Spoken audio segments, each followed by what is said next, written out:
Et à chaque fois, j'étais à ses côtés. Et donc, ce qu'on lui apportait à manger, il m'invitait à le partager avec lui. Et je constatais en fait que ce que la maman lui ramenait, ça n'avait vraiment pas le goût, ce qu'on appelle doux, très souvent chez nous. Et une fois, je l'ai fait la remarque, je dis, mais papy, comment se fait-il que toi, tu bouffes les choses dégueulasses de la sorte? Et il m'a dit, je me rappelle cette expression, et c'est-à-dire ce que c'est-à-dire l'expression même qui était sur son visage, je me rappelle ces choses comme si c'était hier. Et il m'a dit, petit, lorsque tu atteins un certain âge, tu ne manges pas pour le goût, mais tu vas manger pour le bien-être. Et je vois qu'aujourd'hui, cette expression de papy est plus que jamais vraie, elle est vérifiée. Donc c'est pourquoi moi,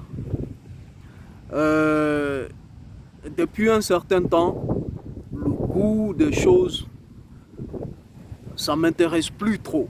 C'est vrai que c'est important, ça permet de garder le rythme, de manger avec appétit, mais ça ne m'intéresse plus. Je préfère le bien-être qui peut se retrouver dans le repas que le goût. Voilà, donc il faudra sacrifier ces histoires de gourmandise. C'est-à-dire donner de la préférence à la bonne bouffe par rapport à celle qui a un meilleur goût ou une meilleure saveur. Voilà.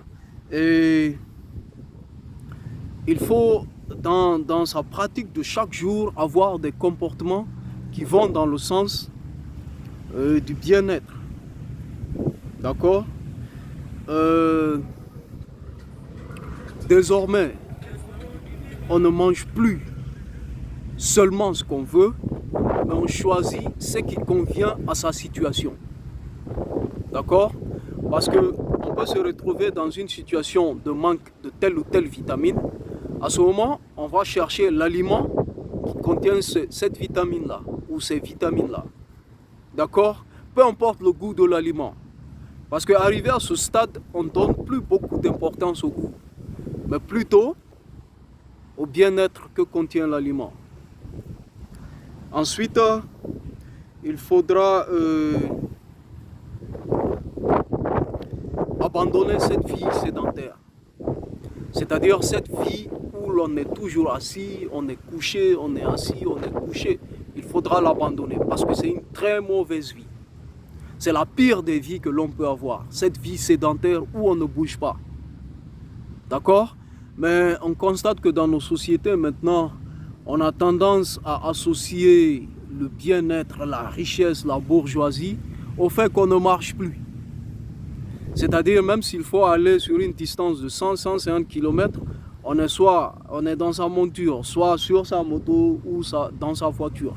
Et ça, c'est très dangereux, c'est hyper dangereux.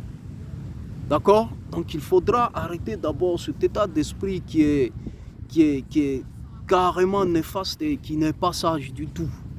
Donc même si de façon économique on est bien calé, de façon financière on a tout ce qu'il faut, on peut s'acheter tout, il faut savoir que le corps c'est d'une part une machine. Ok? C'est une machine biologique. Et une machine ça s'entretient, ça se rôde. Ok? Une machine, on la fait fonctionner de temps à autre pour qu'elle garde toujours le cap. Et donc si on adopte cette vie de sédentaire où on ne bouge pas, où c'est-à-dire on est entre des chaises, des lits et des sièges de véhicules, alors là c'est très dangereux. Il faudra abandonner tout ça.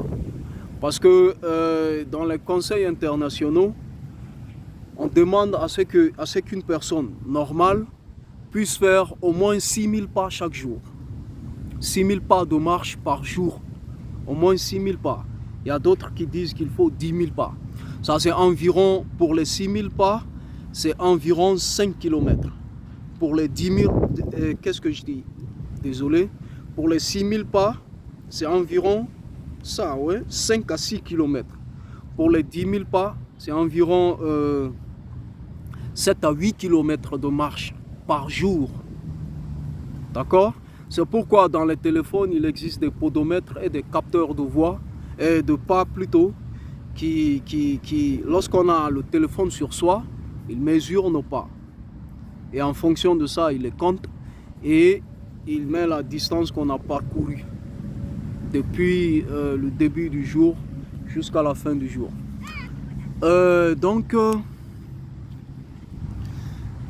C'est ça les préalables à la santé. Il faut être prêt à changer de mode de vie.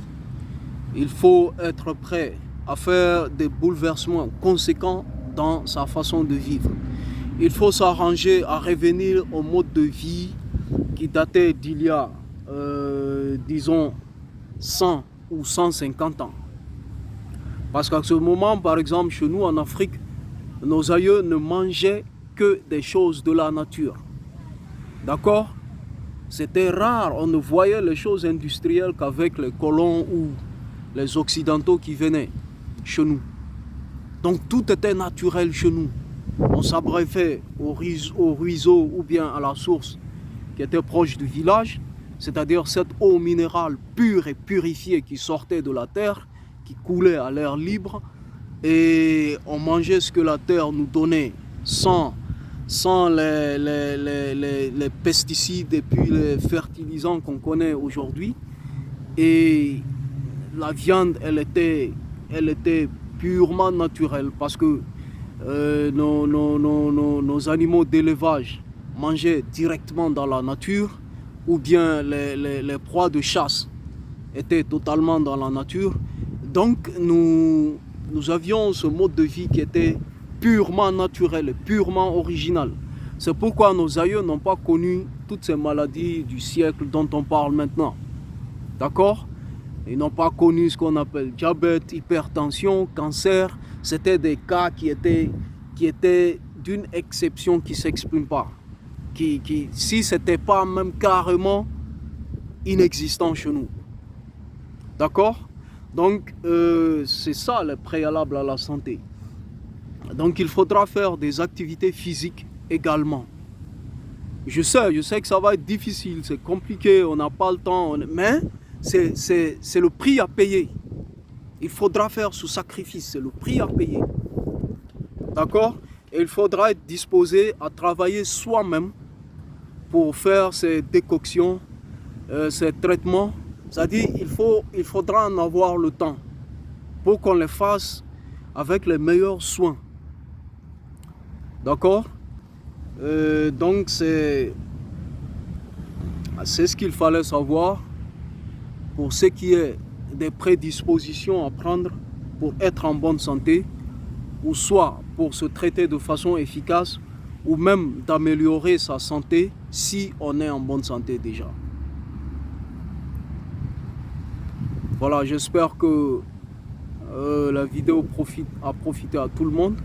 Et mesdames et messieurs, likez, commentez, partagez au maximum, parce que c'est ce qui va donner la force à la page et c'est ce qui va nous permettre de maintenir le cap et puis toujours de créer plus de contenu. D'accord?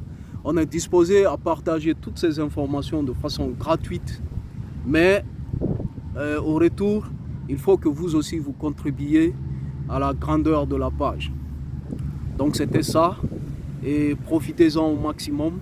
Et je souhaite une meilleure santé à tout le monde et le meilleur bien-être possible. Et allez, portez-vous bien, la vie est belle.